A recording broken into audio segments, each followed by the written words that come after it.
I am Kiara, 35 years old and a self-made luxury real estate stager and interior designer in Atlanta. At an upscale family dinner in a private dining room that I was paying for my younger sister, Chloe clinked her crystal glass with a silver spoon. She leaned heavily against her newlywed husband, Liam, flashing a smug, entitled smile that I had despised since childhood. She cleared her throat and loudly announced to the table that Mom and Dad had promised they could move into my fully paid-off Buckhead brownstone. She looked me dead in the eye and said it was finally time for me to share my blessings with the family. I did not blink. I did not raise my voice. I simply sipped my sparkling water, set the glass down delicately on the pristine white tablecloth, and replied, "That is awkward." I sold the house last Friday to a beautiful couple. The entire table froze in absolute silence. My mother, Valerie, turned completely ashen, her heavy silver fork clattering loudly against her fine china plate as the reality of my words struck her. Before I continue this story, let me know where you are watching from in the comments below. Hit like and subscribe if you have ever had to stand up to family who underestimated your worth. To understand how we reach that explosive moment of truth, you have to rewind 6 months. My life at that time was a carefully constructed masterpiece of hard work, discipline, and ironclad boundaries. Building a luxury real estate staging firm from the ground up in a competitive market like Atlanta is not for the faint of heart. When I first started out in my late 20s, I had nothing but a leased cargo van, a small storage unit full of discount furniture, and a relentless drive to succeed. I spent my days hauling heavy sofas up narrow staircases, negotiating contracts with ruthless real estate developers, and studying the psychology of buyers. I learned very quickly that in the business of luxury aesthetics, you cannot afford to be soft. I built a reputation for transforming empty, echoing mansions into warm, inviting homes that sold for millions above asking price. My business was my lifeblood. I poured every ounce of my energy into securing high-net-worth clients, expanding my inventory warehouse, and eventually hiring a dedicated team to handle the heavy lifting. I became a self-made woman in every sense of the word, dealing in ironclad contracts, flawless aesthetics, and a calm, observant demeanor that protected my peace. But no matter how much success I achieved in the professional world, stepping into my parents' house always felt like walking into a psychological war zone. In our family dynamic, I was assigned the role of the concrete mule. I was expected to bear the weight, carry the financial burdens, and endure the emotional neglect without a single complaint. My younger sister, Chloe, on the other hand, was the glass show pony. At 28 years old, she was pampered, chronically unemployed, and deeply entitled. Our parents, Valerie and Desmond, were incredibly image-obsessed. They cared more about respectability politics and how our family appeared to their church friends than they cared about actual character. They shielded Chloe from the real world, treating her like a fragile porcelain doll while treating me like an ATM machine. The ultimate symbol of my independence and my sweat equity was my brownstone. It was a historic property in a highly coveted Atlanta neighborhood. When I bought it, it was completely dilapidated. The roof leaked, the foundation was cracked, and the yard was an overgrown jungle of weeds and discarded debris. My parents had visited the property exactly once when I purchased it. My father, Desmond, had stood on the rotting front porch, shaken his head in disgust, and told me I was throwing my money into a garbage pit. My mother, Valerie, had covered her nose, complained about the dust, and called my business ambitions a cute little hobby that would eventually bankrupt me. They refused to help me with a single dime or a single hour of labor. I did not let their negativity stop me. For 3 years, I poured my blood, sweat, and capital into that house. I spent my weekends sanding down the original heart pine floors until my hands bled.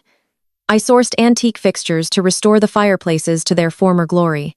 I acted as my own general contractor, managing electricians and plumbers to ensure every wire and pipe was brought up to code. When it was finished, it was not just a house. It was a multi-million-dollar architectural masterpiece. It was my sanctuary, a physical manifestation of everything I had overcome. The living room featured soaring ceilings with custom lighting. The kitchen was a chef's dream of marble and brass, and the master suite was a peaceful retreat where I could finally rest after exhausting days. Naturally, once the brownstone was transformed into a magazine-worthy estate, my parents suddenly changed their tune. They bragged to their friends about their daughter's beautiful home, conveniently omitting the fact that they had called it a garbage pit just years prior. But the contrast in how they treated my massive achievements versus Chloe's minor existence was always glaring. I remember closing a massive staging contract for a luxury high-rise development downtown. I worked 80-hour weeks for a month straight to secure it. When I shared the news at a Sunday dinner, my mother offered a brief nod before immediately changing the subject to Chloe. Chloe had just completed a 2 online course in social media management. My parents threw her a massive celebration, bought her a designer handbag, and praised her work ethic to anyone who would listen.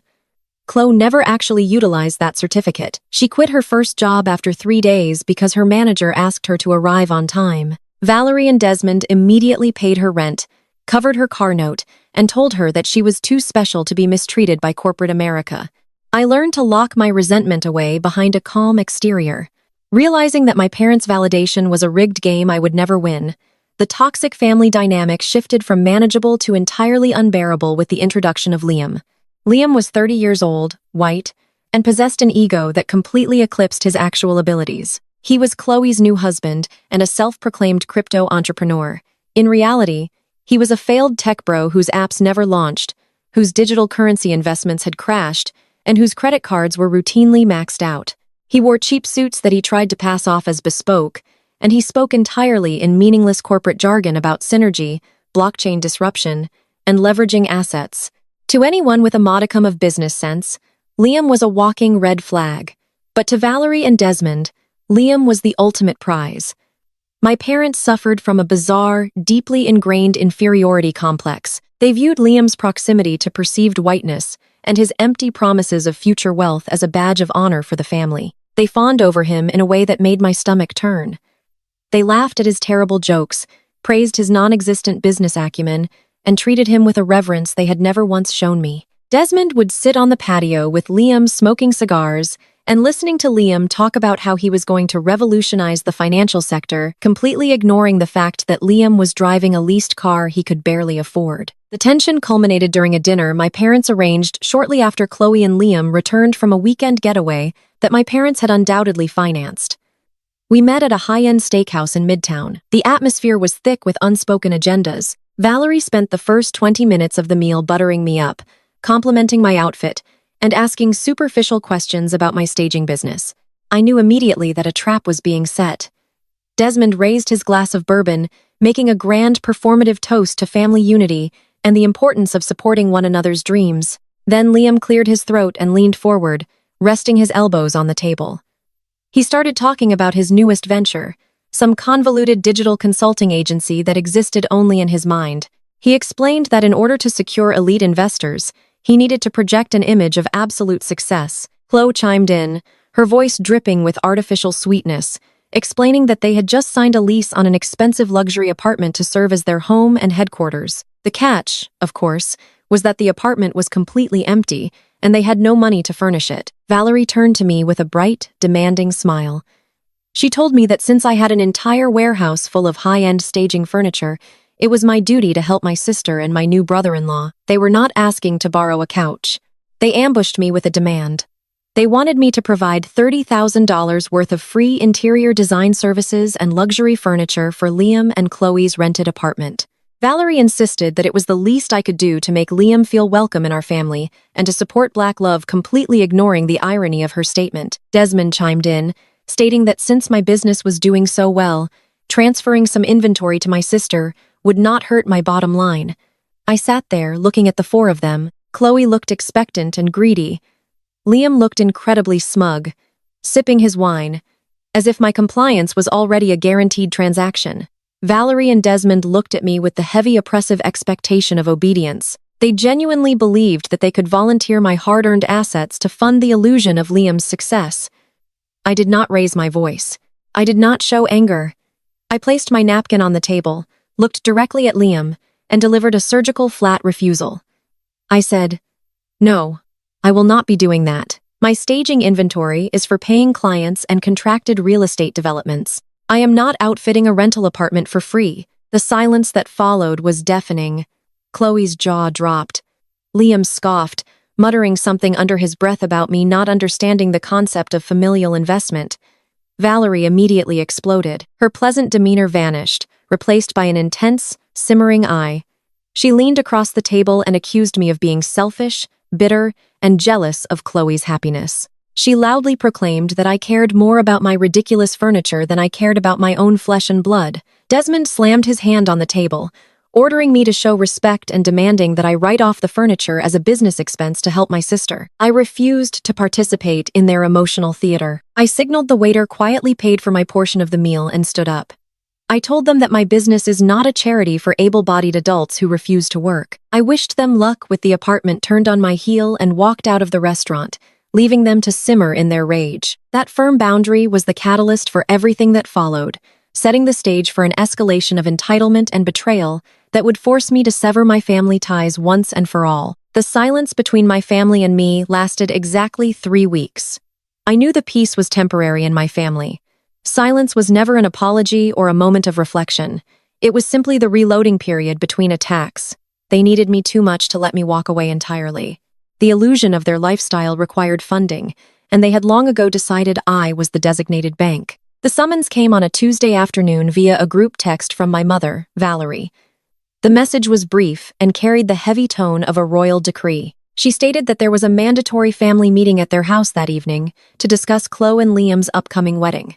She added that my attendance was required because it involved family legacy and community standing.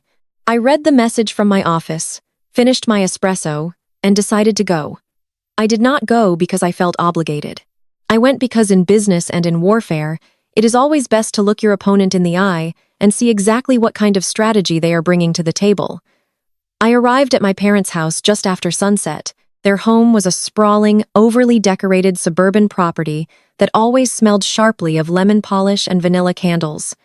It was a house built entirely for presentation. I walked into the living room and found the stage perfectly set for an ambush.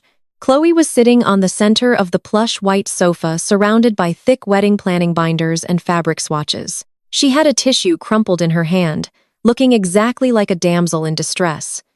Liam was standing near the fireplace, swirling a glass of my father's expensive bourbon, wearing a look of mild irritation. Desmond was pacing the floor with his hands behind his back, projecting the image of a stressed patriarch.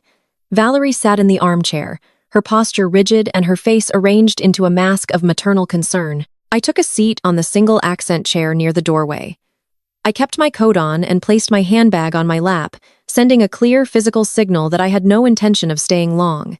I looked around the room and told them they had exactly 15 minutes of my time before my next client call. Valerie immediately sighed, shaking her head as if my professional boundaries were a personal insult. She leaned forward and began a highly rehearsed monologue. She talked about how Chloe was the baby of the family, how a wedding was a once-in-a-lifetime celebration, and how important it was for our family to present a united, successful front to Liam's relatives and business connections. Desmond chimed in, his voice deep and authoritative. He stated that Liam was bringing a lot of potential wealth into the family with his digital ventures, and it was our duty to ensure his wedding reflected his future status. I listened to them spin this ridiculous web of delusion. Liam was unemployed and facing eviction. Yet my parents were speaking about him as if he were a tech billionaire, doing us a favor by marrying my sister. Chloe finally spoke up, her voice quivering with practiced emotion. She told me that wedding planning had become incredibly stressful. She said the venue they booked, a luxury botanical garden, required all vendors to be paid in full 60 days before the event. She wiped a dry eye and whispered that they were falling a little short on the budget. Valerie smoothly took over the pitch. She reached over to the coffee table, picked up a thick manila folder, and slid it across the glass surface toward me. She said that since my real estate staging business was thriving, they had decided I was going to sponsor the catering and the floral arrangements. She used the word sponsor as if my sister's wedding was a charity gala. I did not reach for the folder. I looked at the glossy invoice peeking out from the edge. I asked them calmly exactly how short they were on this budget. Liam took a sip of his bourbon and spoke up. He said they needed $80,000. He stated the number with such casual arrogance that for a fraction of a second I thought I had misheard him. He went on to explain that his network of crypto investors expected a certain caliber of hospitality. He had insisted on a menu featuring imported Wagyu beef, a raw seafood bar with premium caviar and vintage champagne. Chloe added that the floral designer was flying in thousands of rare white orchids from Japan to build a custom flower wall for their vows. I sat back in my chair and looked at the four of them. They were completely serious. They had summoned me to this house to demand an $80,000 check to feed caviar to unemployed crypto bros, and buy imported flowers for a sister who had never worked a full week in her life. I kept my voice entirely level. I looked directly at Valerie and told her I would not be paying for the catering. I told her I would not be paying for the flowers. I stated that I run a staging firm, not a wedding charity, and I do not finance the lavish lifestyles of adults who cannot afford their own parties. The atmosphere in the living room shattered instantly. The fake smiles vanished. Desmond stopped pacing and glared at me, his chest puffing out as he tried to use his physical presence to intimidate me. He pointed a finger in my direction and ordered me to stop being disrespectful. He said that I had the money sitting in my bank accounts doing nothing, and it was my obligation as an older sister to bless Chloe on her special day. I did not flinch. I replied that my money was not doing nothing. It was working for me, protecting my future and expanding my enterprise. I told him that my finances were none of his business, and his lack of financial planning was not my emergency. That was when Valerie unleashed the psychological warfare. She stood up, her face twisted with a vicious, ugly kind of anger. She crossed her arms and looked down at me with pure contempt. She told me I was a bitter, jealous woman. She said my refusal had nothing to do with business and everything to do with envy. Her voice grew louder, echoing off the high ceilings as she attacked my personal life. She told the room that I was furious, because Chloe had found a good man who loved her while I was sitting alone in a giant empty house with no husband and no prospects. She called me cold and barren. She said my money would never keep me warm at night, and I was holding on to my wealth because I wanted to punish Chloe for being loved, beautiful, and chosen. Liam smirked, clearly enjoying the character assassination. Chloe hid her face behind her hands, playing the innocent victim of my supposed cruelty. Years ago, a speech like that from my own mother would have devastated me. It would have sent me into a spiral of self-doubt and tears. I would have felt the desperate urge to defend myself, to prove my worth, to scream that I was not bitter, and perhaps even write the check just to buy her temporary affection. But sitting in that chair, I realized something profound. I felt absolutely nothing. My heart rate did not increase. My palms were not sweating. I looked at the woman who had birthed me, and all I saw was a desperate, financially illiterate enabler projecting her own insecurities onto her successful daughter. Her words were just empty noise. The psychological manipulation had completely lost its power over me. I did not raise my voice. I did not defend my relationship status or my happiness. I did not explain that I chose my peace over chaotic relationships. I simply let her finish her tirade. I let the ugly silence stretch across the room for several long, uncomfortable. I watched as her chest heaved from the exertion of her yelling, and I watched the realization dawn in her eyes that her attack had not broken me. I picked up my handbag and stood up gracefully. I smoothed out the front of my tailored skirt. I looked at Chloe and Liam, who were staring at me in stunned silence. I smiled a small, polite, and entirely detached smile. "Good luck with the caterer," I said. I turned my back on my parents, walked out of the living room, and let myself out the front door. I walked down their pristine driveway to my car, the cool evening air, feeling incredibly refreshing. I got into the driver's seat, started the engine, and drove away without looking in the rearview mirror. I had set my boundary in stone, and I knew exactly what they would do next, because desperate people always double down on their own destruction. I knew exactly what my father would do the moment my taillights faded down his manicured street. Desmond was a man ruled entirely by the fragile, terrifying fear of public embarrassment. He could not stomach the idea of calling the botanical garden to cancel the imported orchids or downgrade the Wagyu beef. More importantly, he could not bear the thought of looking Liam in the eye and admitting he did not have the liquid capital to fund the extravagant lifestyle they had all been pretending was normal. So instead of doing the financially responsible thing and scaling back the wedding, my father walked straight into a trap of his own making. I found out through the family grapevine that Desmond had taken out a predatory high-interest personal loan to cover the $80,000 shortfall. He had leveraged his retirement safety net, signing his name on the dotted line of a loan with an interest rate so steep it practically guaranteed his eventual financial ruin. He did this just to save face with Liam's family, a group of people he desperately wanted to impress. When the wedding day finally arrived 2 months later, I decided to attend. I did not go to celebrate. I went because refusing to show up would have given Valerie the satisfaction of calling me a coward. I refused to hide. I wore a tailored, understated charcoal silk suit that spoke of quiet wealth, a sharp contrast to the absolute circus I was about to walk into. The wedding was an ostentatious disaster of overspending.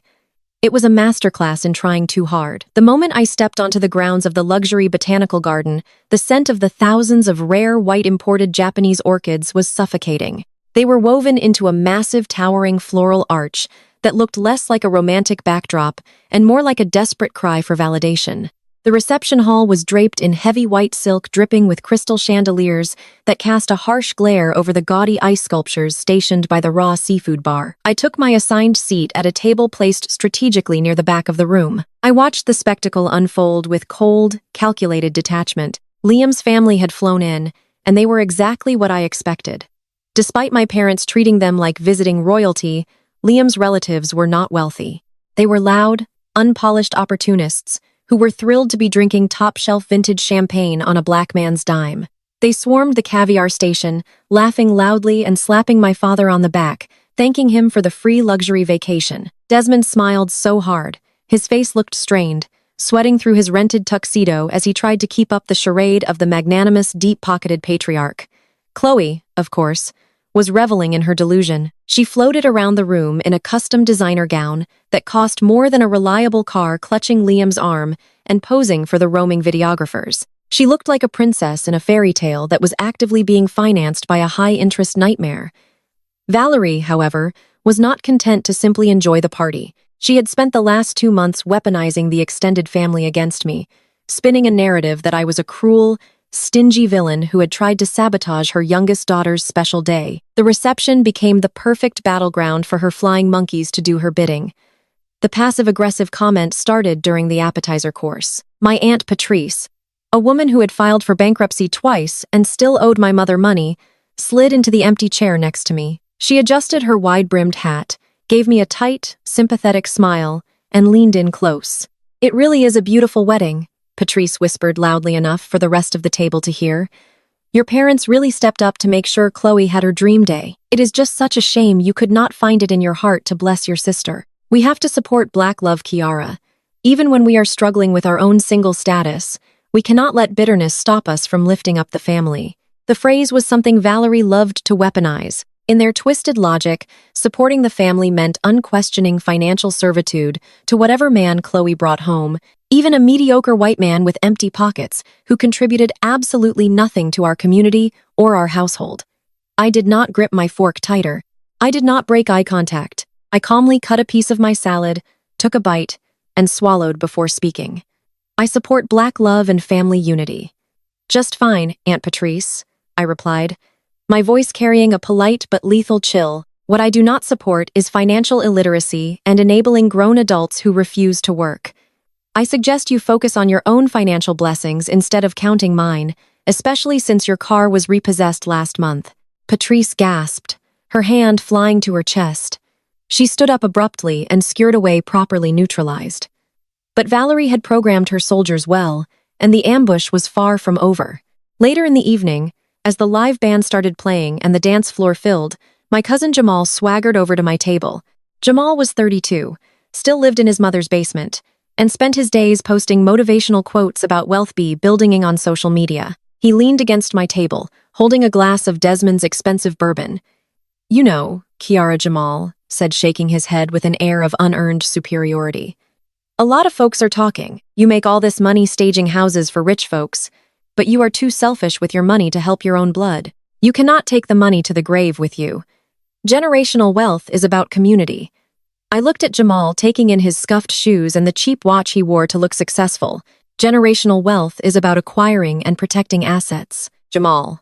I corrected him, keeping my tone strictly educational. "Funding a party for a crypto bro who does not have a job is not building community. Though? When you it's not your bout lection?" Jamal scowled, muttered a bitter insult under his breath, and retreated to the bar. I sat back in my chair, entirely unbothered. I watched my mother glaring at me from across the room. Valerie was seething because her coordinated attacks were failing. She wanted me to cry. She wanted me to flee the reception in shame. She wanted me to feel the crushing weight of family disapproval. But you cannot crush someone who no longer values your opinion. I was completely immune to their respectability, politics, and their manipulative guilt trips.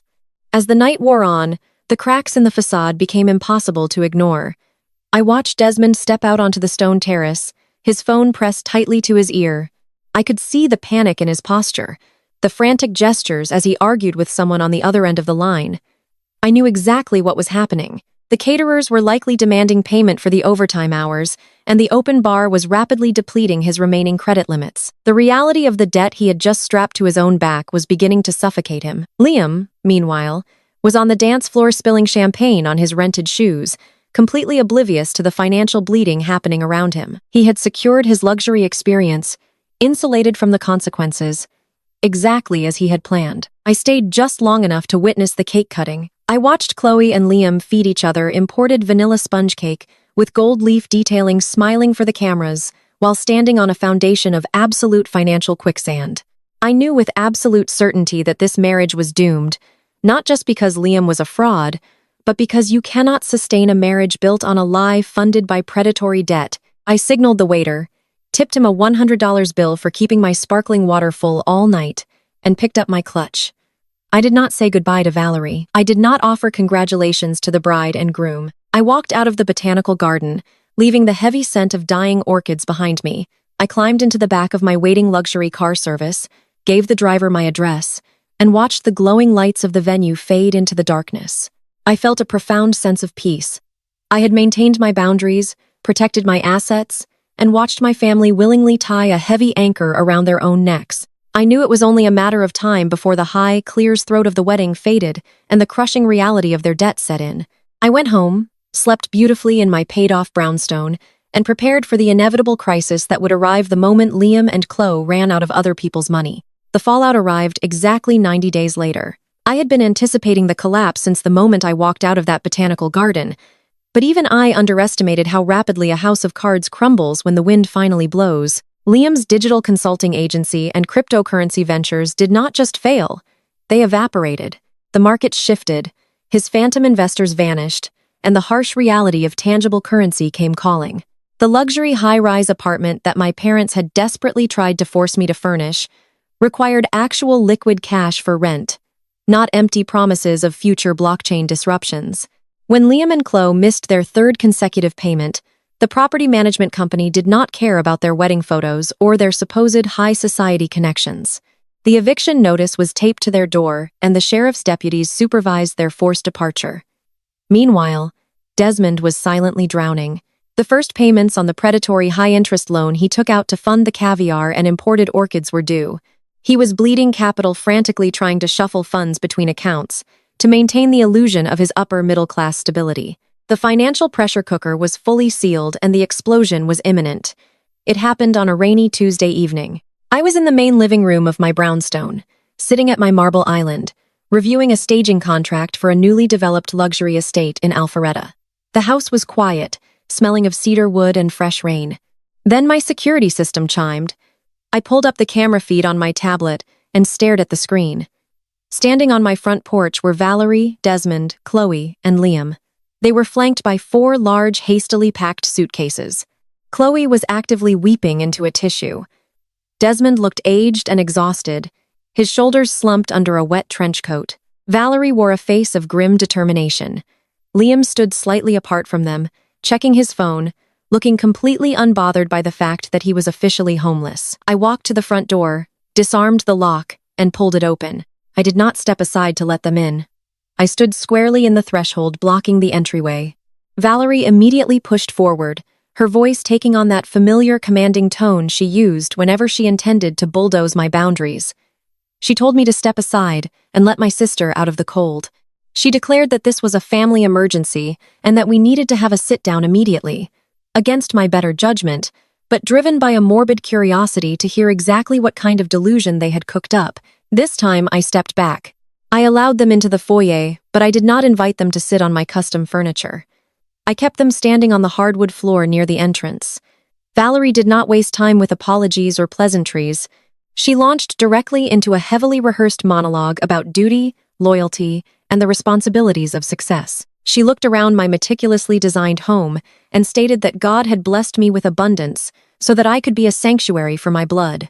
She leaned heavily into her favorite weapon, declaring that as a successful Black woman, It was my moral obligation to uplift my family when the world tried to tear them down. She completely glossed over the fact that the world had not torn Liam down. His own sheer incompetence had done that. Then came the demand. Valerie informed me that since my brownstone was so large and I was living here entirely alone, it was only right that I surrender the entire first floor to Chloe and Liam. The first floor of my property was not just empty space. It was a fully finished, separate guest suite with a private entrance and a small kitchenette, which I frequently used to host out-of-town developers and high-end net worth clients. Valerie demanded I give it to them rent-free indefinitely until Liam could pivot to his next business venture and get them back on their feet. Chloe sobbed louder, leaning her head on Liam's shoulder. She weighed that she was so stressed and that moving into my guest suite was the only way she could recover from the trauma of the eviction. She talked about my home as if it were a public shelter obligated to accept her. I stared at my mother, marveling at the absolute audacity. Before I could even formulate a response to Valerie's ridiculous proposition, Liam decided to speak. This mediocre man, standing in the foyer of a multi-million-dollar property that I owned free and clear, looked at me with an expression of supreme arrogance. He adjusted his jacket and told me that the guest suite would be adequate for their living situation, but he had an additional logistical requirement. He stated that his business was currently undergoing a massive restructuring. He needed a secure, climate-controlled facility to house his remaining cryptocurrency mining servers and computer hardware. He demanded that I give him a set of keys to my commercial staging warehouse. He explained that my warehouse had the square footage and industrial power grid he needed to rebuild his digital empire. He actually had the nerve to suggest that I could condense my luxury furniture inventory into a smaller section of the building to accommodate his equipment. The sheer magnitude of the disrespect hung in the air. This man who had just bankrupted my sister and forced my father into predatory debt was standing in my house demanding free housing and commandeering my commercial real estate assets to store his worthless computer parts. Desmond nodded along with Liam, looking at me expectantly. He told me to just hand over the warehouse keys so Liam could get back to work. He said it was the least I could do to help fix this situation, as if I had played any part in breaking it. I looked at the four of them. I took a slow, deep breath, letting the absolute silence stretch across the foyer. I made eye contact with each of them, saving Liam for last. I did not yell. I did not curse. I spoke with a voice so cold and quiet it seemed to drop the temperature in the room. I looked directly at Liam. I told him he was not an entrepreneur. I told him he was a financial liability, a grifter who disguised his unemployment with corporate buzzwords. I stated clearly that my commercial warehouse held millions of dollars in curated luxury staging assets, and I would sooner burn it to the ground than let him store a single wire inside my facility. I told him he had zero business acumen, zero capital, and absolutely zero authority to demand anything from me. Liam's smug expression instantly vanished, replaced by a flush of red, humiliated anger. He opened his mouth to argue, but I cut him off instantly. I turned my gaze to Chloe. I told her that she was a grown woman who had actively chosen to marry a fraud because she was too lazy to build her own life. I stated that her eviction was the natural consequence of her own vanity and refusal to exist in reality. Finally, I looked at Valerie and Desmond. I told them they had enabled a circus, funded a delusion, and sacrificed their own retirement to impress a man who could not even keep a roof over his wife's head. I said that they had made their choices, and now they had to live in the wreckage they had financed. I told them my home was a sanctuary built on hard work, not a halfway house for entitled adults. Valerie gasped, her face twisting with rage. She stepped toward me, raising her voice, screaming that I was an unnatural, wicked daughter. She demanded that I show respect to my father and my brother-in-law. Desmond stepped forward, his chest puffed out, trying to leverage his physical presence to intimidate me into submission. He pointed his finger at my face and bellowed that I was going to do exactly what he said because he was the head of this family. I did not flinch. I reached out, opened my heavy, solid oak front door, and pointed into the rainy night. I told them they had exactly 30 seconds to vacate my property before I triggered the silent alarm and had the Atlanta Police Department escort them off the premises for trespassing. I stated that if Desmond pointed his finger in my face again, I would press charges. The absolute finality in my voice stopped Desmond in his tracks. The illusion of his power over me broke right there in the foyer. He looked at my cold, unyielding expression and realized I was completely serious. I was not the terrified little girl he could control with a raised voice. I was a property owner defending my assets. Chloe grabbed her suitcase, sobbing hysterically as she ran out onto the wet porch. Liam quickly followed her, muttering bitter insults under his breath, his fragile ego completely shattered. Valerie grabbed Desmond's arm, pulling him toward the door. She stopped on the threshold, glared at me with pure hatred, and told me I was going to rot in this giant house all alone. I looked at her, smiled calmly, and replied that being alone was a luxury compared to the nightmare of being surrounded by them. I slammed the heavy oak door shut, throwing the deadbolt and rearming the security system. I watched through the camera feed as they dragged their suitcases through the rain, cramming themselves into Desmond's car.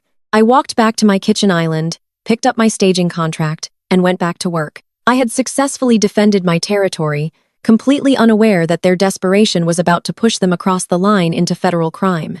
Exactly 2 weeks passed without a single text message, phone call, or passive-aggressive email from my parents. In any healthy family, silence following a massive blowout is a period of reflection and cooling off. In my family, silence was the sound of a shovel digging a trench. I spent those 14 days throwing myself entirely into my staging business. My team had just secured a lucrative contract for a row of luxury townhomes in Midtown, and my days were a blur of vendor meetings, fabric sourcing, and managing warehouse logistics. Coming home to my brownstone every night felt like crossing a drawbridge and pulling it up behind me. The house was quiet, smelling of cedarwood and peace. I honestly thought I had won. I thought that throwing them out and establishing an ironclad boundary had actually kept the monsters outside. I severely underestimated the depths of their desperation. It was a Thursday morning. I was sitting at my kitchen island with a cup of black coffee, reviewing a quarterly tax projection on my tablet when my phone vibrated loudly against the marble countertop. It was not a text message from a client or an update from my warehouse manager. It was a high-priority automated email notification from the premium property title monitoring service I retained for all my real estate assets. In my line of work, dealing constantly with high-net-worth properties and large transfers of equity title theft is a massive silent epidemic. You pay the steep annual fee to sleep well at night, assuming you will never actually need the service to trigger. I opened the email expecting a routine status update or a policy change notification. Instead, the screen displayed a bright red banner that made my stomach drop instantly. The alert stated that a preliminary home equity line of credit application had been formally initiated against my Buckhead brownstone. The requested draw amount was $250,000. The blood drained from my face, leaving a cold, prickling sensation racing down my neck and spreading into my fingertips. I set my coffee mug down so hard the ceramic clanked sharply against the stone counter. My mind raced through a dozen rational explanations, discarding them as quickly as they appeared. I had zero debt on this property. I owned the brownstone free and clear. I had not applied for any loans, credit lines, or mortgages. For a split second, sheer, unadulterated terror gripped my chest. Identity theft was my immediate thought. I assumed some faceless hacker halfway across the world had compromised my social security number, forged my credentials, and was currently trying to siphon the equity out of the biggest financial asset I owned. I quickly logged into the secure online portal to view the raw data pulled by the monitoring agency. The originating bank was a mid-tier regional lender, the exact same bank where my father had held his personal checking and business accounts since I was a little girl. My eyes scanned the preliminary filing documents, searching for a name and IP address, anything that would give me a clue, and then I saw it. The application listed my property address correctly, but the contact phone number attached to the initial inquiry was completely familiar. It was not a hacker from a foreign country. It was an Atlanta area code. It was Desmond's cell phone number. The sheer terror evaporated instantly, replaced by a wave of ice-cold, paralyzing rage. This was not a scam orchestrated by strangers in a dark room.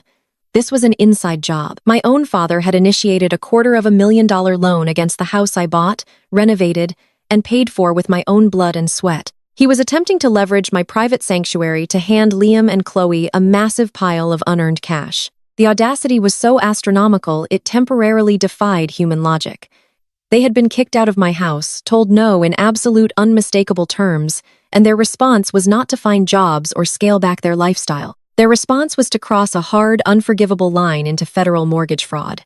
I stood up from the kitchen island, my legs feeling entirely numb. I began pacing the length of my living room, the reality of their actions crashing down on me in heavy, suffocating waves. Desmond and Valerie were not just entitled parents struggling with boundaries anymore. They were actively attempting to commit a felony against their own flesh and blood.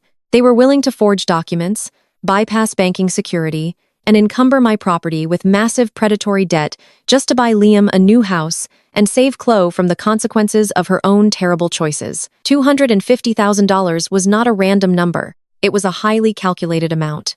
It was exactly enough to purchase a comfortable starter home outright in a decent suburb, or more likely exactly enough to pay off Liam's bankrupt business debts and fund his next delusional crypto venture. They felt entirely entitled to use my home as their personal piggy bank. They assumed I would just take the hit. They assumed that once the money was dispersed, I would be too afraid of sending my own father to federal prison to report the fraud to the authorities. They thought they could hold my conscience hostage. In their twisted minds, they truly believed they could force me to pay a $250,000 ransom to protect the family name and keep Desmond out of handcuffs. I stopped pacing and looked around my beautiful home. The custom crown molding I had installed, the imported lighting hanging above the dining table, the art I had carefully curated over years of grueling hard work. They wanted to steal it. They wanted to rip the equity right out of my walls and hand it to a mediocre white man who had already brought financial ruin to their doorstep.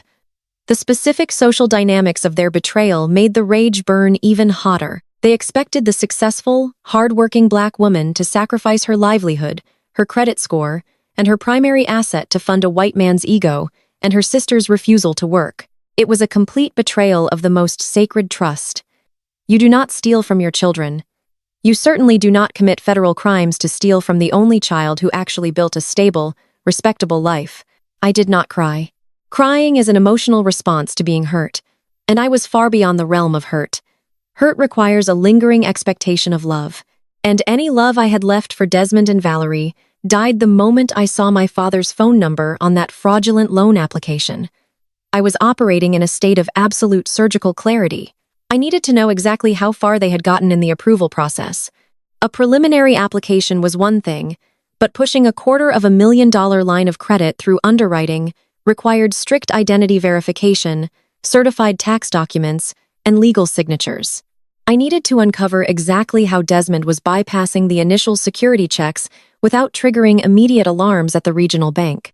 I walked back to my kitchen island, closed my tax projections, and opened a blank browser tab. I was about to dissect my father's fraud piece by piece, and I was going to do it without making a single sound.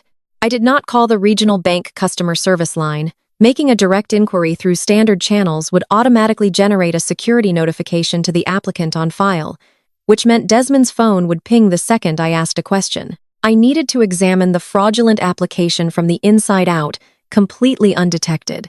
Fortunately, operating at the top tier of the Atlanta real estate market meant my contact list was filled with heavy hitters.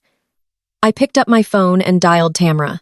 Tamara was a senior title underwriter and one of my closest industry allies.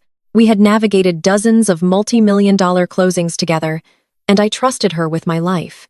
When she answered, I did not waste time with pleasantries.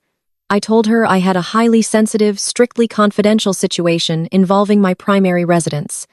I explained that a preliminary home equity line of credit had been opened against my brownstone, and I needed the raw application file pulled from the back-end system without triggering an alert to the originator. Tamara was a consummate professional. She did not gasp or ask unnecessary questions. She simply asked for my parcel identification number and told me to give her 10 minutes. Those 10 minutes felt like a decade. I sat at my kitchen island, staring at the blank wall, listening to the rhythmic ticking of the antique clock in my hallway. I was a woman who dealt in contracts, escrow accounts, and binding agreements every single day. The idea that someone could encumber my largest physical asset without my physical presence felt like a violation of the natural laws of my universe. My tablet chimed with the secure file transfer notification. Tamara had sent an encrypted link. I opened the folder and downloaded the 50-page PDF document containing the loan application. I took a deep breath, studied my hands, and began to read. The first few pages were standard bank disclosures, but the signature lines made my blood run cold. Desmond had not even attempted to forge my signature perfectly. He had scrolled a messy approximation to contain the confident that the automated digital verification systems used for preliminary processing would not scrutinize the penmanship until the final underwriting stage. He had listed my correct property address and tax identification numbers, but he had swapped my primary contact email for a newly created burner address and used his own cell phone number for dual-factor authentication. But the most baffling part was the identity verification barrier. To open a line of credit of that magnitude, a bank requires a stringent identity check. Desmond could not just walk into a branch and pretend to be a 5-year-old woman. As I scrolled down to page 18 of the file, I found the exact mechanism he used to bypass the security wall. The sight of the document made me physically nauseous. It was a power of attorney form. I stared at the scanned image of the document, recognizing the official notary stamp from a decade ago. When I was 24 years old, I contracted a severe case of bacterial pneumonia that rapidly escalated into sepsis. I was placed in a medically induced coma and spent 3 weeks in an intensive care unit. Before they intubated me, terrified that I might not wake up, I signed a temporary emergency power of attorney, assigning Desmond the legal right to handle my apartment lease and manage my medical billing. It was the most vulnerable moment of my entire life when I fully recovered and was discharged from the hospital months later. I officially revoked the document through my attorney. I candled its legal standing and assumed that Dark Chapter was permanently closed. But Desmond had kept a physical notarized copy of that original document. He had stored it in his files for over 10 years. Now he had scanned it and uploaded it to the regional bank portal. He was exploiting a known loophole in legacy banking systems. Because my legal name is Kiara D. Washington and his legal name is Desmond K. Washington, the automated preliminary software flagged the shared last name and processed the archaic power of attorney as a valid authorization for a family representative acting on behalf of an incapacitated property owner. The bank system accepted it for the preliminary phase, assuming that the physical verification of the document would be handled at the closing table. He was weaponizing the worst medical trauma of my life to steal my money. The level of sociopathic calculation required to dig out a 10-year-old medical emergency document and use it to commit mortgage fraud against your own daughter was staggering. It proved that Desmond did not view me as a human being. I was an asset. I was a resource to be mined regardless of the emotional or legal cost. I continued scrolling through the file, my rage sharpening into a hyper-focused analytical state. I needed to see exactly where he intended the funds to go. Banks do not simply hand over $250,000 in cash. A home equity line of credit requires a designated disbursement account or a specific wire transfer target. On page 42, I found the disbursement instructions. Desmond had requested a direct wire transfer to a specific escrow account managed by a residential title company located in a gentrifying suburb 30 mi north of Atlanta. I opened a new browser tab, copied the escrow account routing details, and searched the public real estate registry for pending sales handled by that specific title office. It took me less than 5 minutes to find the matching property. It was a new-build 4-bedroom modern farmhouse, listed for exactly $400,000. I pulled up the pending sale record and looked at the names of the buyers on the contract, Liam and Chloe. The entire grand scheme snapped into crystal-clear focus. Desmond and Valerie were not just trying to pay off Liam's bankrupt business debts. They were trying to buy Chloe and Liam a brand new house. Liam must have convinced them that getting out of the city and moving into a massive suburban new build was the only way he could adequately recover from his financial collapse. Since Liam and Chloe had evictions on their record and absolutely zero credit, they could not secure a traditional mortgage. So Desmond decided to play the role of the wealthy benefactor. He likely put down his own dwindling cash reserves to cover the initial builder deposit. Now, he was planning to use the $250,000 stolen from my brownstone equity to cover the massive down payment and closing costs, effectively buying the house for them outright. I sat back and analyzed the profound psychological warfare embedded in my father's strategy. Desmond knew this was federal mortgage fraud. He was not a stupid man, but he was betting his entire freedom on the dynamics of Black family trauma. He was banking on the unwritten toxic rule that you do not send your parents to jail. His plan was entirely reliant on the element of surprise. He intended to push the loan through the final underwriting stage, secure the wire transfer, and close on the suburban house for Liam and Chloe before I ever noticed the lien on my property title. He assumed that by the time I discovered the $250,000 debt attached to my home, the money would already be gone fully integrated into Liam and Chloe's new real estate asset. At that point, I would be trapped in the ultimate emotional hostage situation. If I reported the fraudulent loan to the authorities, the bank would immediately launch a federal investigation. The evidence would lead directly to Desmond. My 60-year-old father would face decades in a federal penitentiary for identity theft and wire fraud. Desmond knew I possessed a flawless credit score and a highly profitable business. He assumed that when faced with the choice between paying a $3,000 monthly loan premium or sending my own father to federal prison, I would quietly absorb the financial blow. He believed I would just pay the mortgage on a house I did not even own in order to protect the family name. He thought I would accept my role as the sacrificial lamb so Liam could play house in the suburbs. It was a brilliantly evil plan predicated entirely on the assumption that I still cared about saving him. I looked at the fraudulent signature on the PDF document. I felt a cold, pristine, calm wash over my entire body. I closed the file and securely deleted it from my tablet. I did not text Desmond to scream at him. I did not call Valerie to demand an explanation. Engaging with them would only give them the opportunity to panic and attempt to cover their track. I needed absolute flawless execution. I needed to speak with someone who understood the intricate mechanics of banking fraud and who despised Desmond just as much as I did. I needed to formulate a counterstrike that would not just stop the loan, but would trap Desmond in his own snare without requiring me to pull the trigger myself. I grabbed my car keys, put on my sunglasses, and walked out the front door. I was going to pay a visit to Aunt Loretta. I put my phone on airplane mode. I did not need to see Valerie posting passive-aggressive Bible verses on her social media timeline, or Chloe sending complaints to the family group chat about the cramped conditions of her temporary motel room. I needed absolute impenetrable silence to strategize. I walked out of my brownstone, locked the heavy oak door, and climbed into my car. I navigated the heavy Atlanta traffic, driving away from the bustling upscale neighborhoods and heading straight toward a quiet, historic district on the south side of the city. I was going to see Aunt Loretta. Loretta was my father's older sister, a woman who possessed a spine made of titanium and a tongue sharp enough to cut glass. She was a retired senior bank auditor who had spent 40 years dismantling financial fraud for a living. The family had essentially excommunicated her a decade ago because she had loudly and accurately called out Desmond's financial illiteracy at a Thanksgiving dinner. When Desmond had tried to pitch the family on a ridiculous multi-level marketing scheme, Loretta had pulled out a calculator, exposed the math, and told him he was leading the family into a ditch. Valerie had called her a bitter old woman, and Desmond had banned her from their home. Loretta did not care about respectability politics or maintaining a fake image of family unity. She cared about ledgers, facts, and the truth. Because she operated entirely outside of their toxic echo chamber, she was exactly the ally I needed. I parked in front of her immaculate brick ranch house. She opened the front door before I even knocked. She was holding a mug of herbal tea, her sharp eyes immediately scanning my face. She took one look at my rigid posture, the cold expression on my face, and the thick manila folder clutched in my hand. She did not offer a warm, fussing greeting. She simply stepped aside to let me in and pointed toward her dining room.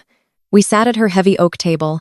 I did not waste time with small talk. I pulled the printed 50-page PDF from the folder and slid it across the polished wood. I told her that Desmond had initiated a $250,000 home equity line of credit against my primary residence. Loretta set her tea down, put on her reading glasses, and opened the file.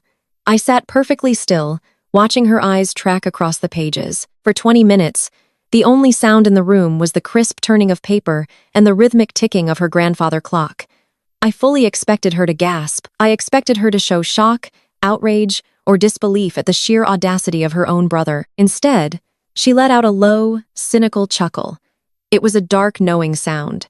She tapped her manicured fingernail against the fraudulent signature on page 18. She looked up at me and stated that Desmond had finally crossed the line from everyday stupidity into federal territory.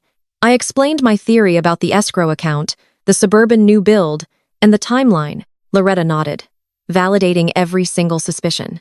She broke down the mechanics of the loan process with the precision of a seasoned auditor. She explained that Desmond was currently in a highly vulnerable waiting period. The regional bank had approved the preliminary application based on the automated scan of the archaic power of attorney, but the final underwriting process would take another 7 to 10 days. During that week, the bank would perform a hard pull on the title to ensure there were no new liens, encumbrances, or ownership transfers before they authorized the massive wire transfer to the suburban title company. I leaned forward and told Loretta the core of my dilemma. I told her I could easily call the bank's fraud department right now, hand them this file, and have Desmond arrested by the end of the day. But I explained the psychological trap my parents had set for me. If I made the call, Valerie would spend the rest of her life telling the entire community that I was a vindictive, ruthless daughter who maliciously sent my own father to prison over a simple family misunderstanding. They would spin the narrative to make me the villain, claiming Desmond was just trying to help his struggling daughter, Chloe. They wanted me to be the executioner so they could play the martyrs. I told Loretta that I needed a way to drop the guillotine without ever touching the rope. I needed Desmond to trap himself in a snare of his own making. Loretta took off her glasses, folded her hands on the table, and gave me a smile that was entirely predatory. It was the smile of a woman who knew exactly how to dismantle a fraudster. She told me that I did not need to call the police. I did not need to report the fraud to anyone. I just needed to let the automated banking system do exactly what it was programmed to do. She outlined a scenario that was beautifully, ruthlessly efficient. It was the ultimate kill shot.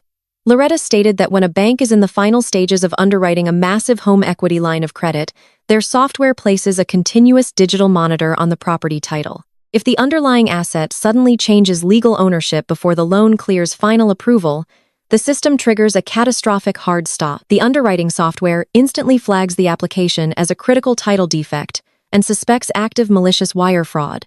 Because Desmond had initiated the loan using digital channels across state lines to fund an external escrow account, the bank's internal security protocols would automatically escalate the flagged file to a federal investigation.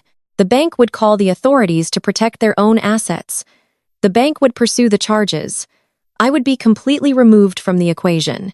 I would just be a citizen who happened to make a real estate transaction at a highly inconvenient time for the applicant. I sat back in my chair, absorbing the magnitude of what she was suggesting. The logic was flawless, but the execution required a massive personal sacrifice.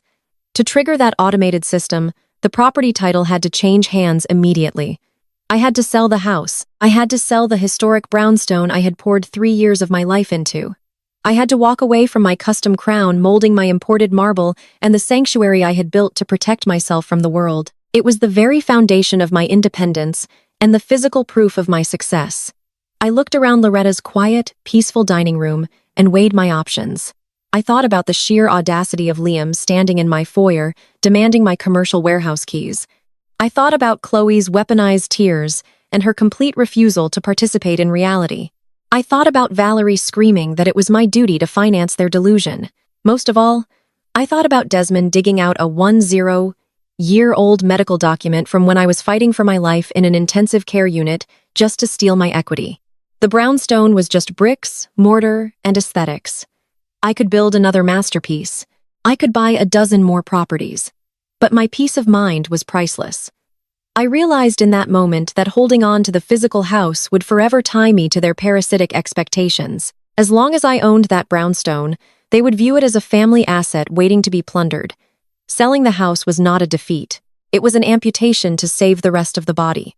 I looked Aunt Loretta directly in the eyes and told her I understood exactly what needed to be done. I thanked her for her expertise and her unwavering clarity. She reached across the table, squeezed my hand firmly, and told me to be swift and leave absolutely no loose ends. She reminded me that predators only survive when their prey hesitates, and I was not prey. I gathered my files, stood up, and walked out to my car. I sat in the driver's seat and turned off airplane mode. My phone immediately flooded with mundane, annoying texts from the family group chat. Valerie was complaining about the cost of groceries, and Liam was sending links to new cryptocurrency podcasts. I smiled at the glowing screen. They were so consumed by their own entitlement that they had no idea they were already dead in the water. I started the engine, shifted into drive, and prepared to execute the ghost move. I pulled into my driveway, parked in the garage, and stayed in the driver's seat for a full 10 minutes staring at the blank screen of my phone.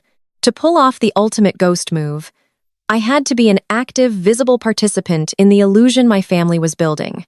If I went completely silent, Desmond's paranoia might flare up, prompting him to check the bank portal or push the underwriting process faster than the standard time frame. I needed him relaxed, arrogant, and entirely convinced of his own genius. I unlocked my phone and opened the family group chat. Chloe had just sent a picture of a ridiculously overpriced imported espresso machine to the thread. She captioned it with a message saying she absolutely could not wait to have this sitting on her new kitchen counters.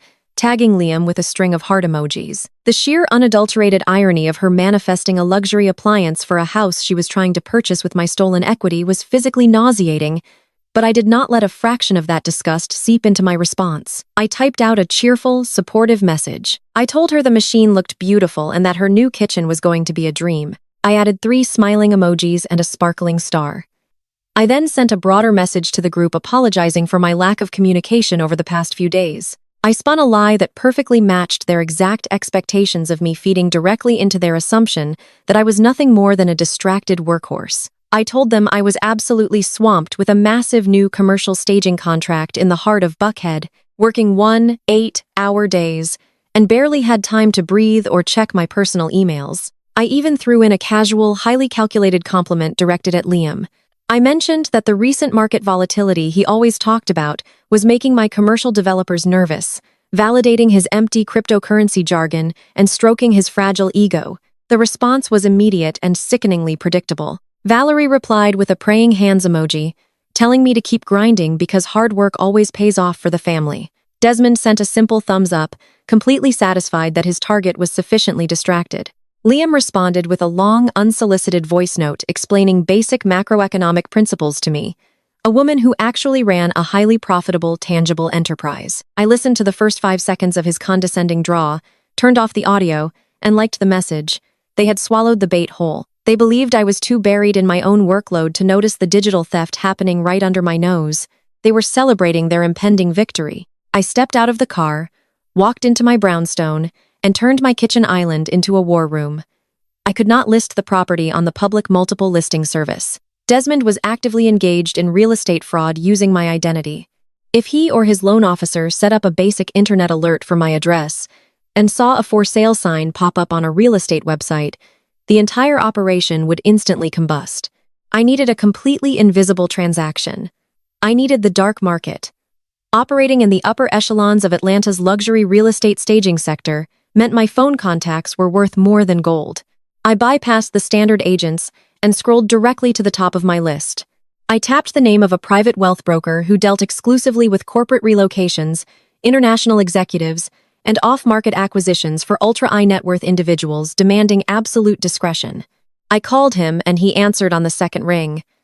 I told him I was liquidating my primary residence immediately. I gave him the specifications, reminding him of the custom heart pine floors, the imported marble kitchen, the smart home integrations, and the historic architectural pedigree of the brownstone. Then, I added the ultimate sweetener.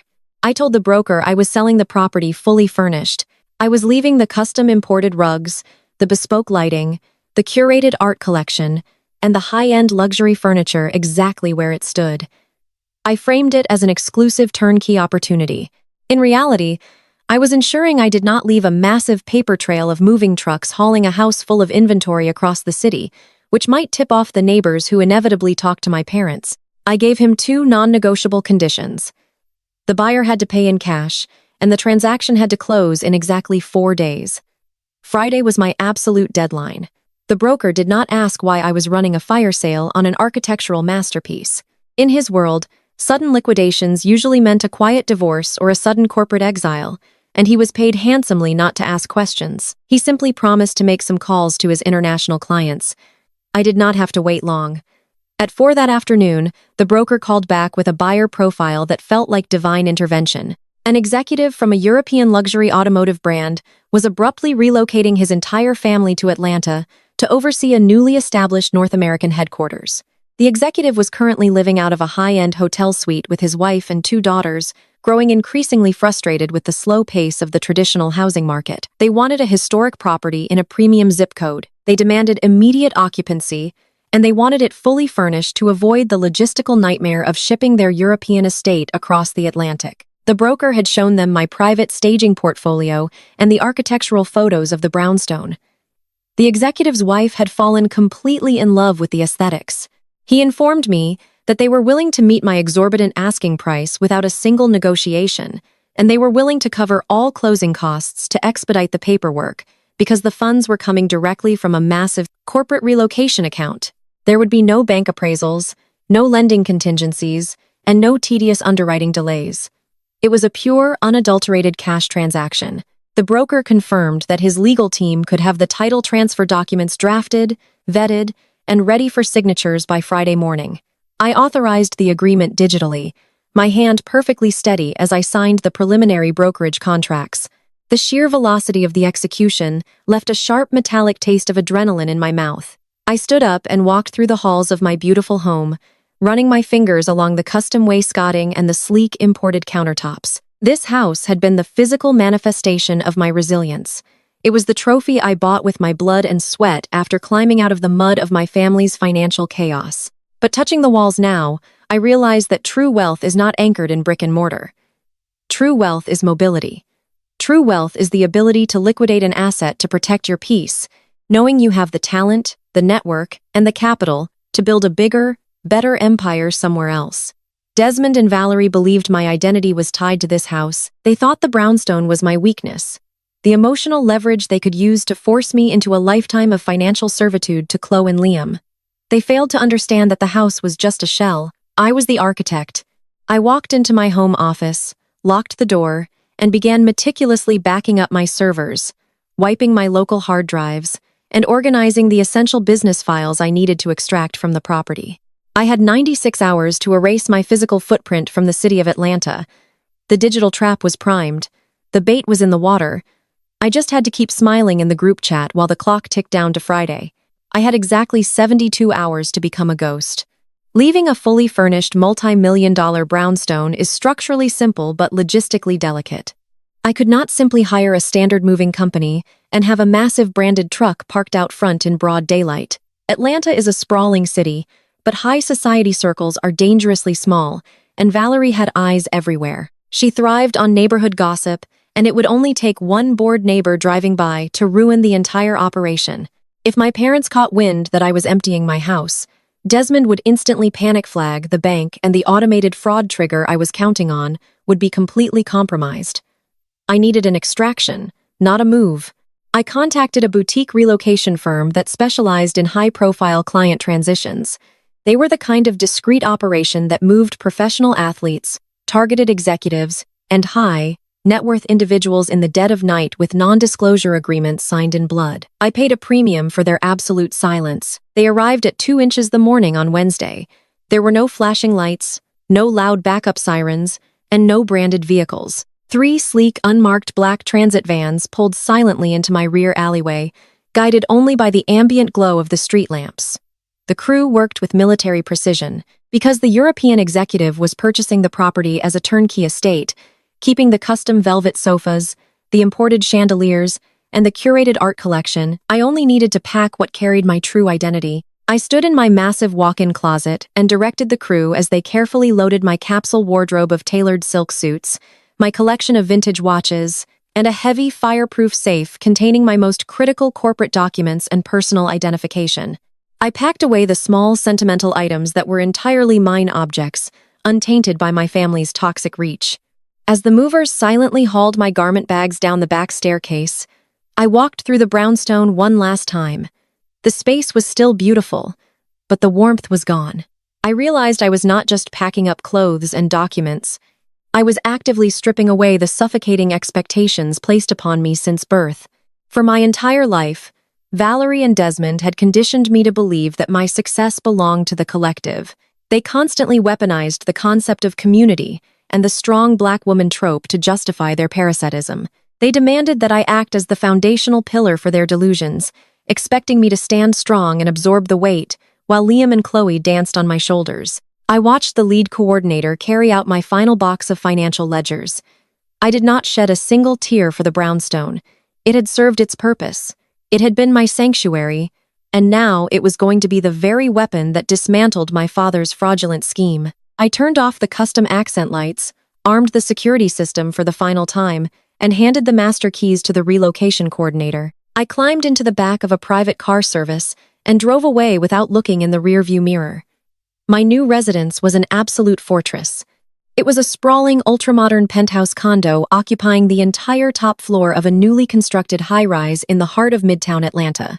Crucially, the lease did not bear the name Kiara, Washington, anywhere on the documentation. I executed the rental agreement and all utility transfers strictly under a newly formed anonymous subsidiary of my staging limited liability company. To the public record, to the post office, and most importantly to Desmond and Valerie, my residential footprint was entirely invisible. I had vanished from the grid. The security infrastructure of the building was flawless. The private parking garage required biometric facial scans for entry.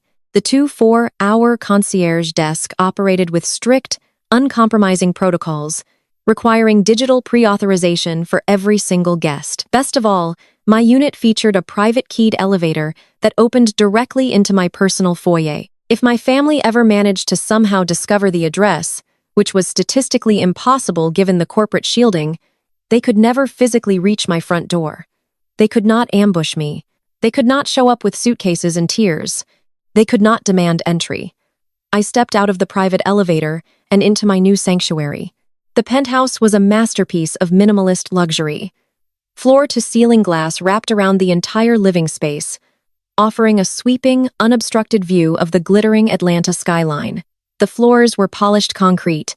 The kitchen featured sleek matte black cabinetry, and the sheer scale of the open concept layout felt like breathing pure oxygen. It matched the cold, pristine clarity in my mind perfectly.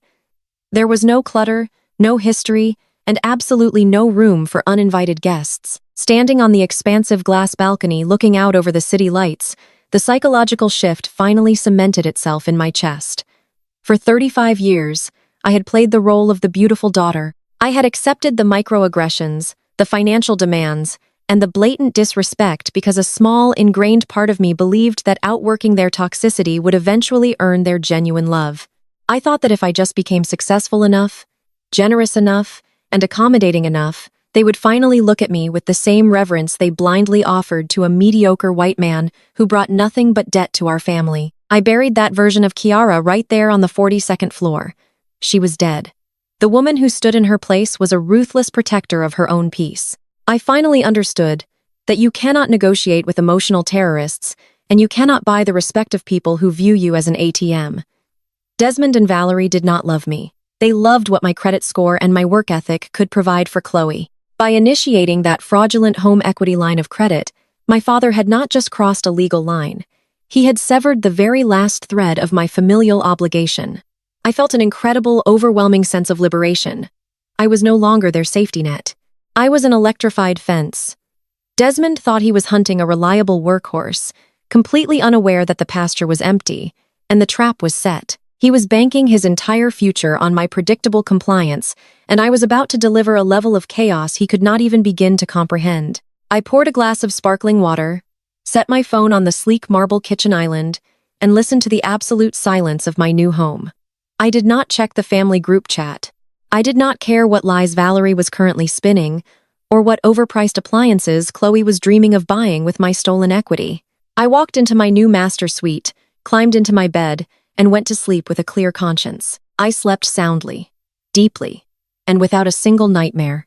Friday was coming, the cash buyer was ready, and the automated banking systems were perfectly primed to catch a thief. Friday morning arrived with the crisp, unforgiving clarity of a freshly balanced spreadsheet. I sat at the polished mahogany conference table in the downtown offices of my private wealth broker. Across from me sat the legal representatives for the European executive, their tailored suits rustling as they shuffled through thick stacks of premium watermarked paper. There was no emotional fanfare in this room. There were no sentimental pauses or moments of hesitation. This was a high-level corporate relocation transaction executed with the brutal efficiency I thrived on. I picked up the heavy brass pen provided by the closing attorney and prepared to sign my name. I was signing away the custom heart pine floors, the imported marble countertops, and the sanctuary I had built from the absolute ground up. I was signing away the physical address that my father was currently attempting to leverage into $250,000 of fraudulent debt. I did not feel a single ounce of regret. I brought the pen to the paper and signed the deed transfer. With those swift, deliberate strokes, the legal ownership of the Buckhead brownstone officially shifted. The broker checked his encrypted tablet, verified the secure digital pathways, and nodded to the room. The wire transfer had been initiated. Less than 5 minutes later, my phone vibrated in my tailored blazer pocket. It was an automated alert from my primary commercial bank. The cash had successfully landed in my heavily shielded corporate holding account. The brownstone was officially gone. It was no longer my asset. More importantly, it was no longer Desmond's collateral. I shook hands with the legal team, walked out of the high-rise office building, and stepped into the bustling Atlanta sunlight. The air felt incredibly light in my lungs. I knew exactly what was happening in the digital ether at that very second. The moment that deed transfer was recorded with the county clerk, the automated underwriting software at Desmond's regional bank received a critical, unavoidable update. The digital monitor placed on my former title registered a catastrophic defect. The system saw that the property Desmond was attempting to borrow against no longer belonged to the name on the application. The banking algorithms did not care about family, legacy, respectability, politics, or black love. They only cared about extreme risk mitigation. The hard stop was triggered instantly. The application was frozen in its tracks, and the file was automatically red-flagged for the bank's internal fraud investigation unit. The trap was not just set, the steel jaws had snapped shut. Desmond and Liam were caught. They just did not know it yet. I spent Friday night in my new penthouse drinking a glass of vintage sparkling water and watching the city lights flicker below my floor-to-ceiling windows. I slept with the deep, uninterrupted peace of a woman who had successfully fireproofed her entire life. When Saturday morning arrived, I took my time. I brewed a fresh espresso, rolled out my yoga mat on the polished concrete floor, and let the morning sun warm my skin. I did not have a single worry about what my parents were doing. I was entirely detached from their chaos. At precisely 10, the serenity of my morning was punctured by the shrill chime of my phone. It was a notification from the toxic family group chat. I picked up the device and read the new message from Chloe. It was dripping with the kind of smug, unearned arrogance she had perfected over 28 years. She wrote that Mom was hosting a mandatory special family dinner on Sunday evening. She added a heavily passive-aggressive command, telling me not to be late because they had massive family news to share. She decorated the text with a string of popping champagne bottles and little suburban house emojis. I stared at the screen and let out a sharp, cold laugh. Their predictability was almost insulting to my intelligence. I knew exactly what that text meant. Desmond had undoubtedly checked his online banking portal that morning and seen that the home equity line of credit had moved from processing to the final pending status. In his financially illiterate mind, pending meant the money was practically in his pocket. He assumed the bank was just ticking minor administrative boxes before wiring the $250,000 to the suburban title company. He genuinely believed he had won. He believed he had successfully stolen my equity to buy Chloe and Liam their brand new suburban estate. The Sunday dinner was entirely a staged ambush. Valerie and Desmond were planning to sit me down, feed me an overpriced steak, and drop the news that Chloe and Liam were moving into their new home. They were going to spin it as a massive triumph for Liam's business acumen. They expected me to sit there, smile, and applaud the mediocre man who had just tried to commandeer my warehouse. They assumed I was completely oblivious to the fact that I was the one paying for his new house. They thought that by the time I eventually discovered the fraudulent loan tied to my name, the cash would be gone and I would be too paralyzed by the fear of ruining the family to report them to the authorities. They viewed me as a hostage who did not even know she had been kidnapped. They wanted a captive audience for their grand fraudulent victory lap. They wanted to look me in the eyes while they spent my stolen money. They wanted to force me to swallow the ultimate disrespect and smile while doing it. I walked over to my expansive closet and began pulling out my wardrobe for Sunday evening. I bypassed the soft, accommodating colors I used to wear to keep the peace at family gatherings. I selected a tailored, razor-sharp emerald green blazer and matching trousers. It was the armor of a woman going to a professional execution. I picked up my phone, opened the group chat, and typed my response. I did not ask any questions about the big news. I did not show a single ounce of irritation regarding the mandatory tone of the invitation. I matched Chloe's artificial enthusiasm with absolute chilling precision. I typed, "I would not miss it for the world." I hit send, tossed the phone onto the plush duvet, and spent the rest of my Saturday enjoying the quiet, untouchable safety of my penthouse. The stage was set, the audience was seated, and the curtain was about to rise on the most devastating dinner my family would ever host. The restaurant was an exclusive, dimly lit steakhouse in the heart of Buckhead, the kind of establishment that required a reservation months in advance. I walked into the private dining room wearing my tailored emerald green suit, my posture perfect, my expression completely unreadable. Valerie had gone all out for this staged victory lap. She was wearing a brand new silk dress, her hair freshly styled, and she was already sipping a premium vintage red wine when I arrived. Desmond sat at the head of the table, projecting the false, inflated confidence of a man who believed he had just outsmarted the banking system. Liam and Chloe sat across from me, whispering to each other and giggling like children who had just pulled off a successful heist. They ordered the most expensive items on the menu. There were bone and ribeyes, truffle macaroni, imported lobster tails, and towering plates of oysters. Desmond loudly proclaimed that he was paying for the entire meal to celebrate a massive turning point for the family. I knew he was paying with a credit card that was already maxed out, operating under the delusion that my stolen $250,000 would wipe his slate clean by Monday morning. I ordered a simple salad and a glass of sparkling water. I watched them eat. I watched them perform their wealth. I watched them eagerly celebrate my financial execution. As the waiters cleared the heavy ceramic dinner plates and poured fresh coffee, the atmosphere in the private room shifted. Valerie gave Chloe a subtle, encouraging nod. This was the moment they had rehearsed. This was the ambush. Chloe picked up a silver spoon and clinked it against her crystal water glass. She stood up slightly, leaning her weight against Liam's shoulder to present a united front. She flashed that smug, entitled smile that had defined her entire existence. She cleared her throat and loudly announced to the table that she and Liam had wonderful news. She looked me dead in the eye and stated that Mom and Dad had promised they could move into my fully paid-off Buckhead brownstone.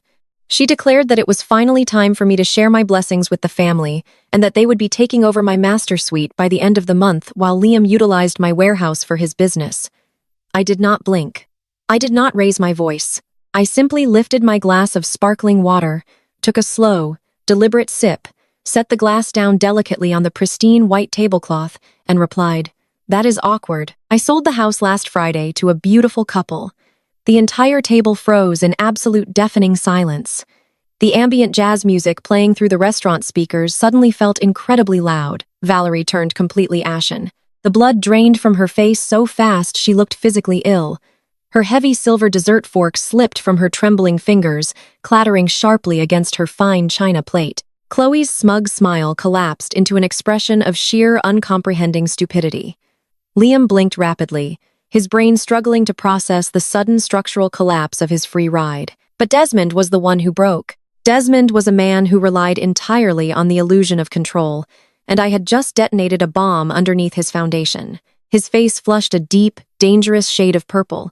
The polished, respectable patriarch vanished, replaced by a panicked, desperate fraudster, cornered by his own hubris. He slammed his heavy fist down on the table, rattling the crystal glasses and sloshing red wine onto the white linen. "You cannot sell that house," Desmond roared, his voice cracking with sheer terror. "You have no right. We have a pending application." The moment the words left his mouth, the remaining oxygen vanished from the room. Valerie gasped, her hand flying to cover her mouth. She knew instantly that Desmond had just confessed. He had been so blinded by panic that he accidentally screamed his guilt out loud in a public restaurant. I did not flinch. I did not recoil from his anger. I leaned forward, resting my forearms on the table, and looked at my father with the cold, sterile gaze of an auditor, examining a corrupted ledger. "A pending application." I repeated, my voice dropping to a lethal whisper.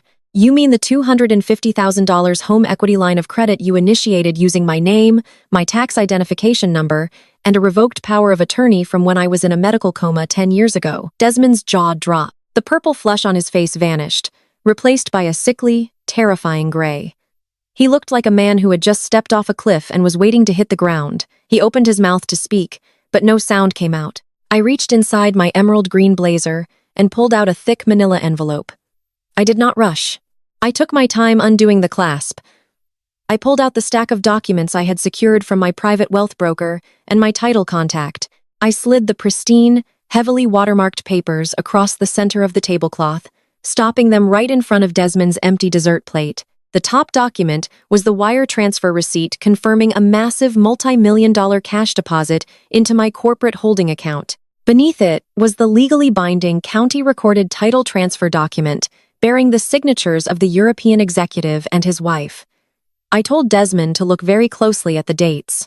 I stated that the title of the Buckhead brownstone legally transferred out of my name at exactly 10 on Friday morning. I explained the mechanics of the banking software to him using the exact terminology Aunt Loretta had provided. I detailed how the regional bank's automated underwriting system places a continuous digital monitor on the property title during the final approval phase. I watched his eyes widen in raw horror as I explained that when the deed changed hands on Friday, his fraudulent loan application triggered a catastrophic title defect. Valerie began to shake. She reached out and grabbed Desmond's arm, her perfectly manicured nails digging into his suit jacket. She tried to whisper to him to stay quiet, realizing that every word spoken was digging their legal grave deeper. But Desmond was paralyzed, staring at the title transfer document as if it were a death warrant. I turned my gaze away from my hyperventilating father and locked eyes with Liam.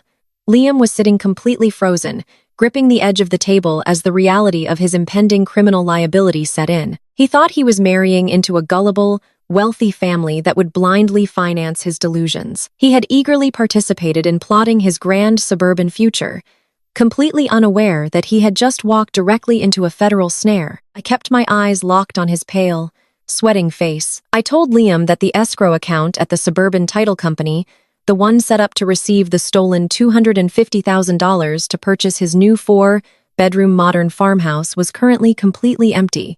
I told him the builder would be canceling their contract by tomorrow morning because the wire transfer they were expecting was never going to arrive.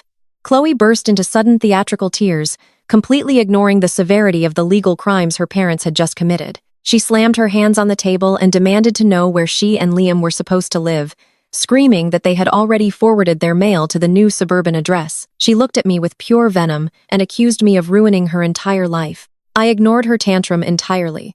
I kept my focus strictly on her husband. "You tried to commit mortgage fraud on my property," I said, my voice ringing with absolute terrifying finality.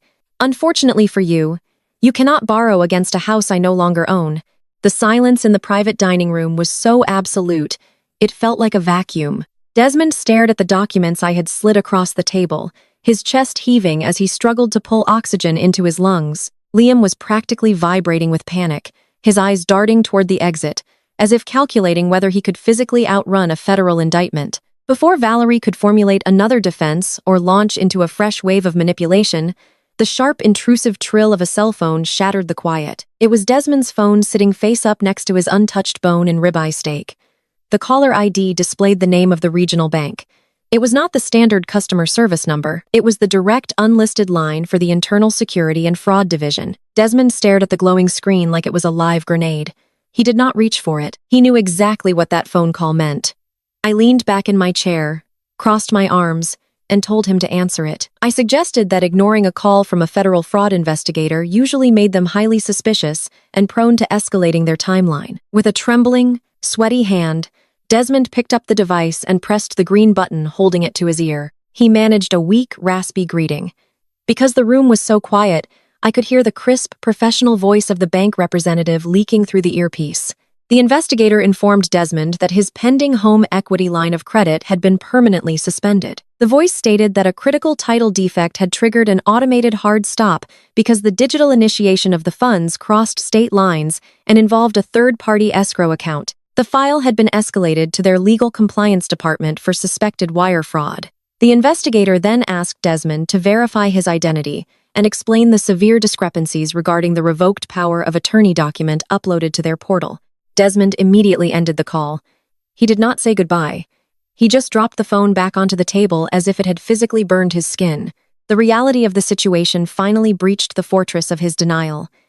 He was a 60-year-old man, facing decades in a federal penitentiary for wire fraud, identity theft, and attempted bank fraud. While Desmond was hyperventilating, Chloe remained entirely trapped in her own narcissistic bubble.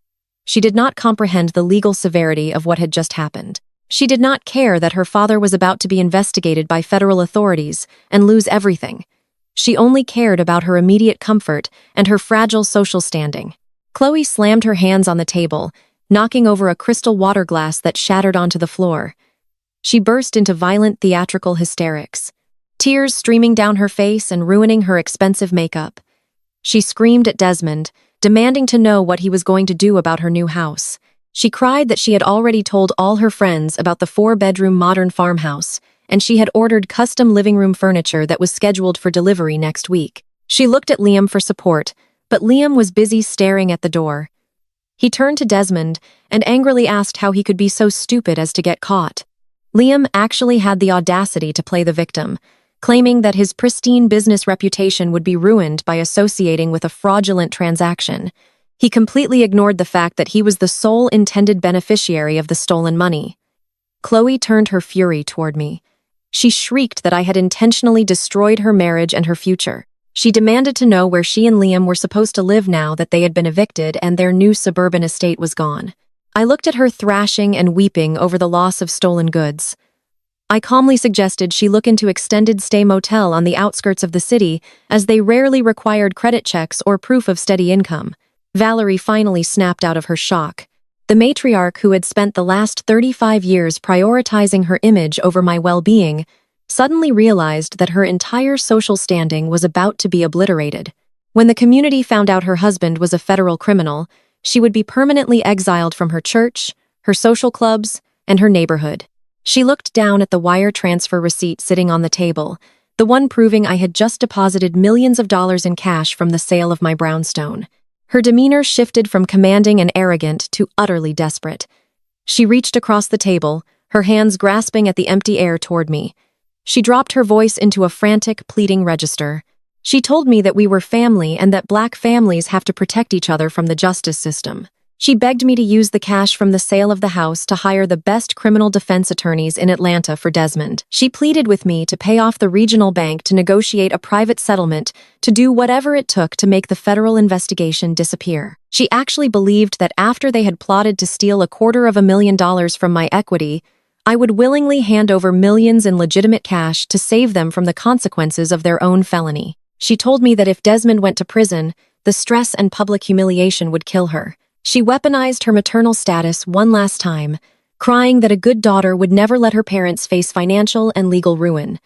I stood up smoothly from my chair. I did not rush. I smoothed out the front of my emerald green trousers and reached for my tailored coat resting on the back of the chair. I slipped my arms into the sleeves and adjusted my collar. I looked down at the 4 people sitting around the ruined dinner table. I told Valerie that a good daughter protects her peace from people who view her as prey. I stated that they had made a calculated, malicious choice. They chose to fund a mediocre man's fragile ego over their own daughter's livelihood. They looked at the business I built from nothing, the home I restored with my own hands, and the security I earned, and they decided they were entitled to strip it all away just to maintain the illusion of Liam's success and Chloe's perfection. I looked Desmond dead in the eye and told him that his arrogance had finally written a check his reputation could not cash. I said that I would not spend a single cent of my hard-earned wealth to finance a legal defense for a man who tried to forge my name and leverage my medical trauma. I told them that the federal government was incredibly thorough, and they should go home and prepare for a very long, very painful audit of their entire lives. I picked up my clutch and stepped away from the table. Valerie was openly sobbing now, her face buried in her hands. Desmond was staring blankly at the wall, completely broken and visibly shaking. Liam and Chloe were arguing viciously with each other, the illusion of their perfect marriage shattering instantly under the weight of impending poverty and criminal association. I stopped at the door of the private dining room. I looked back at the sprawling feast they had ordered to celebrate my financial execution, the imported lobsters, the Wagyu steaks, the truffle sides, and the vintage wine they had eagerly consumed on credit. I reminded Desmond that he had loudly claimed he was hosting this dinner to celebrate a massive turning point for the family. I told him to enjoy the meal, because it was likely the last luxury dinner he would have for a very long time. I turned the brass handle of the door, opened it, and stepped out into the quiet, dimly lit hallway of the restaurant. I did not look back. I walked past the host, stand out the front doors, and stepped into the cool night air, leaving them sitting there with their ruined lives, their federal investigation, and an astronomical restaurant bill they had absolutely no way to pay. 6 months have passed since I walked out of that private dining room, leaving my family to choke on their own arrogance and a restaurant bill they could not afford. Time moves remarkably fast when you are no longer dragging dead weight. I am sitting in the home office of my midtown penthouse, watching the morning sun reflect off the glass skyscrapers surrounding me. The cash from the sale of my brownstone did not just secure my escape, It became the capital that launched my staging firm into the international market. I recently finalized a massive corporate contract to design and stage a portfolio of luxury expatriate residences in London and Dubai. My business has doubled in revenue, my team has expanded, and my days are filled with high-level negotiations that challenge and fulfill me. My residential footprint remains entirely anonymous, protected by a fortress of corporate LLCs and non-disclosure agreements. I have built an empire in the sky, and the air up here is incredibly clean. I do not check my blocked messages, and I do not seek out updates on the people who tried to ruin me. When you operate at a certain level in Atlanta, the news simply finds you through the public record and the whisper network. The federal justice system operates with a slow grinding and utterly merciless precision. The automated fraud trigger I initiated by selling my house worked exactly as Aunt Loretta predicted. Desmond and Liam are currently drowning in a tidal wave of federal indictments. The regional bank handed all the forged documents, the unauthorized power of attorney, and the digital footprints directly over to federal investigators. There is no honor among thieves, and there is certainly no loyalty between a desperate father and an entitled son-in-law. The moment the federal agents started applying pressure, Desmond and Liam immediately turned on each other. Liam tried to play the role of the innocent, oblivious victim, claiming Desmond had orchestrated the entire home equity line of credit without his knowledge. But federal prosecutors follow the money. They traced the intended wire transfer directly to the suburban title company for a house listed squarely under Liam's name. Desmond, realizing that Liam was trying to throw him to the wolves, retaliated by handing over every text message and email, proving Liam was a willing and eager co-conspirator. They are now locked in a brutal legal battle, fighting the government and each other. Desmond had to liquidate every remaining cent of his retirement savings just to afford a criminal defense attorney who would even take his case. He is facing multiple counts of wire fraud, identity theft, and attempted bank fraud. He is a broken man, stripped of the patriarchal authority he used to terrorize his own household. Liam is similarly buried under a mountain of legal debt, his fraudulent digital consulting agency permanently shuttered by the scrutiny of the investigation. The financial collapse annihilated the illusion of Chloe and Liam's grand romance. You cannot sustain a marriage built on a foundation of unearned luxury when the funding is abruptly cut off. Without my bank accounts to act as a safety net, their lifestyle evaporated overnight. They were officially evicted from the luxury apartment, and with their credit scores completely destroyed by the fraud investigation, no reputable landlord in the city would approve their rental applications. Chloe's fairy tale wedding ended in an extended stay motel on the outskirts of the city. I heard through the grapevine that she spends her days in a cramped, carpeted room, furious that Liam cannot provide the life he promised. She blames him for his incompetence, and he blames her for her family's failure to secure the bag. The toxic dynamic they tried to force onto me is now the prison they share. Valerie received a punishment far worse than any legal indictment. She received absolute social death. In the image-obsessed, respectability-driven circles she worshiped, reputation is the only currency that matters. When the federal investigation became public knowledge, her carefully curated facade disintegrated. The church community she relied on to validate her superiority quietly but swiftly ostracized her. She was removed from her committees and her wealthy friends stopped returning her calls. She is a pariah completely isolated in a suburban house she can barely afford to maintain now that Desmond's income is gone. The silent treatment she once weaponized against me is now her permanent reality. She is alone with the consequences of her vanity, stripped of the daughter she abused and the social standing she prized above all else. I do not gloat over their misery. I do not feel joy at their destruction. I feel an absolute clinical detachment. They wrote their own tragic ending the moment they decided my livelihood was acceptable collateral damage for their delusions. The sun is beginning to set over Atlanta, painting the sky in deep streaks of violet and burnt orange. I step out of my home office and walk out onto the expansive glass balcony of my penthouse. Aunt Loretta is standing near the railing holding a crystal glass of imported white wine. She comes to visit me often now. She is the only family member who has the security clearance to access my private elevator. I hand her a small plate of artisan cheeses and lean against the cool glass barrier, looking out at the glittering grid of city lights below us. Loretta takes a sip of her wine, looking at me with a quiet, profound respect. She tells me that she always knew I had the steel required to survive our family, but she never imagined I would execute my exit with such flawless precision. She says that watching Desmond finally face the ledger he has been running from his entire life is the closest thing to poetic justice she has ever witnessed. I look out over the sprawling city, feeling the gentle evening breeze against my face. I tell Loretta that for 35 years I thought it was my responsibility to heal the sick roots of our family tree. I thought that if I provided enough water, enough sunlight, and enough financial support, the tree would eventually bear healthy fruit. I tell her that I finally understand the harsh reality of nature. When the roots are entirely toxic, watering them only spreads the poison faster. The only way to allow the tree to grow is to take an axe to the rot and sever the connection completely. I had to cut them off to save myself. I amputated the expectation that I would ever be loved for who I am rather than what I can provide. In doing so, I preserved my business, my assets, and my spirit. Loretta nods slowly, the city lights reflecting in her sharp, intelligent eyes. She tells me that I did not just save myself. I broke a generational curse. She clinks her crystal glass against mine. A quiet, resonant sound of victory in the evening air. I stand on my balcony, a self-made black woman, completely untethered from guilt manipulation and parasitic demands. I am surrounded by the silence of a home that is entirely my own. There are no surprise visits, no financial ambushes, and no fraudulent signatures waiting in the shadows. I have established impenetrable boundaries, and behind those walls, I have built an extraordinary life. I am at absolute peace, and I am unapologetically successful.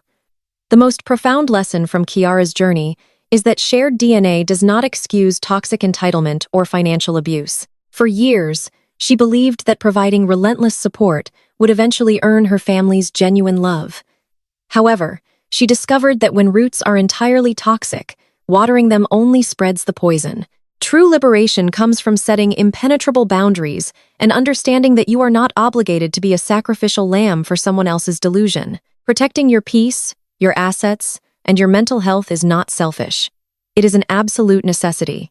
Sometimes walking away is the ultimate act of self-love. Have you ever had to draw a hard line to protect your peace and your future from toxic family members? Share your story of resilience in the comments below, and do not forget to like and subscribe for more empowering journeys of breaking generational curses.